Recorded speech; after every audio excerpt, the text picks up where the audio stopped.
আকাশী গংগা ধাৰাবাহিকখনৰ আজি নিশা আহিবলগীয়া এপিছডৰ প্ৰমো মুকলি হৈছে। আজিৰ প্ৰমোলৈ আগবঢ়াৰ আগতে আপোনালোকে মোৰ চেনেলটো ছাবস্ক্ৰাইব কৰি কাষত থকা বেল আইকনটো টিপি দিবলৈ নাপাহৰিব। আজিৰ প্ৰমৰ প্ৰথম ভাগত আমি দেখিবলৈ পাইছোঁ প্ৰিয়ংকাই কৈ আছিল, এতিয়া আপুনি দুখ কৰি নাথাকিব, আপোনাক কথা দিছোঁ, নিধিৰ কাৰণে ভাল ল'ৰা এজন মই চাম, মোৰ ওপৰত বিশ্বাস ৰাখক, এইবাৰ নিধিৰ জীৱনলৈ ভাল ল'ৰা এজন লৈ অহাৰ দায়িত্ব মোৰ।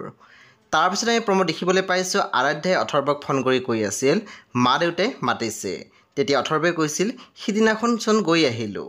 পুনৰ আৰাধ্যাই কৈছিল আপুনি বুজা নাই, মাহঁতে বিচাৰিছে আপুনি বিয়াৰ প্ৰস্তাৱটো দিয়ক।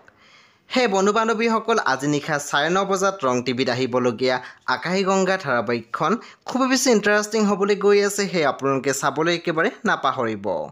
পৰৱৰ্তী আপডেটৰ বাবে আপোনালোকে মোৰ চেনেলটো ছাবস্ক্ৰাইব কৰি কাষত থকা বেল আইকনটো টিপি দিবলৈ একেবাৰে নাপাহৰিব। আৰু প্লিজ আপোনালোকে মোৰ ভিডিঅ' এটা লাইক কৰি দিব।